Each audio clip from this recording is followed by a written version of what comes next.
Woman in a vegetative state gives birth at a nursing home, prompting sex abuse investigation. A study details poverty and lack of health insurance among female healthcare workers. And a St. Louis nursing home resident charged in a roommate's beating death. This and more next.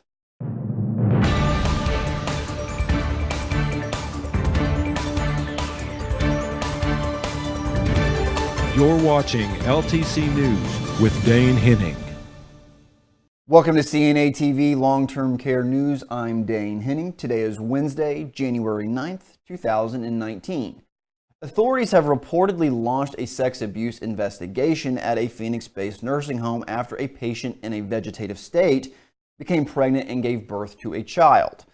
The woman had been in a vegetative state at Hacienda Healthcare for nearly a decade after suffering a near-drowning incident. Staff were stunned when she gave birth to a healthy baby boy on December 29th. A staffer who asked to remain anonymous said the patient required around-the-clock care and many had access to her room.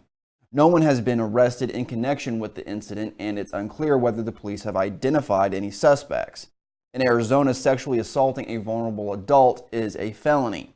The state's Department of Economic Security dispatched a team to conduct health and safety checks at the facility, and the Department of Health Services has beefed up safety measures, more staff, increased monitoring, and stronger security.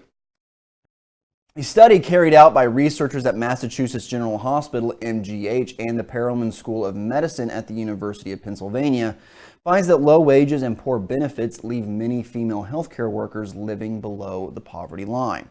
The report that will appear on the January issue of the American Journal of Public Health has been published online. The authors note that more Americans are employed in healthcare than in any other industry, and 3/4 of them are women. Their analysis of data from the 2017 Annual Social and Economic Supplement to the Current Population Survey, conducted by the U.S. Census Bureau and the Bureau of Labor Statistics, found that 18% of employed women responding to the 2017 survey and 23% of employed black women work in healthcare, many of them in low-paying jobs. Projecting the survey's results across the entire U.S. population suggests that 5% of all women healthcare workers live in poverty. Overall, 1.7 million women healthcare workers and their children live below the poverty line in 2017, accounting for nearly 5% of all people living in poverty in the United States. The researchers also found surprisingly high numbers of the female healthcare workers surveyed lack health insurance. Overall, 7% projected to represent more than 1 million women nationwide were uninsured. We'll be back right after this break.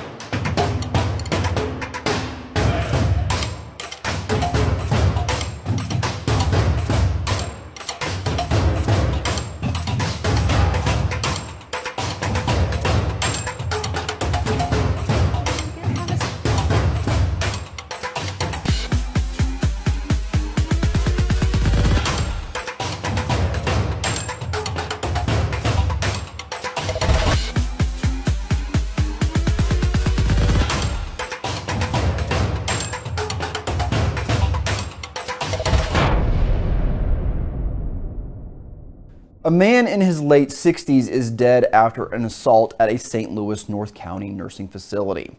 Shortly after 7 a.m. last Wednesday, officers from the North County precinct were called to the estates of Spanish Lake Nursing and Rehabilitation Facility. When they arrived, officers found Larry Harris, 69, in his bed suffering from physical injuries. He was pronounced dead at the scene. Willie Clemens, 73, was taken into custody and charged with second-degree murder in the death of his roommate at the North County nursing home. Police said a nurse walked into their room and found Harris not breathing in his bed with marks on his face. Clemens allegedly had blood on his hands and was taken into custody and allegedly admitted to punching Harris multiple times while on top of him. This has been your long-term care news update. Everyone have a wonderful week, and I'll see you on Wednesday.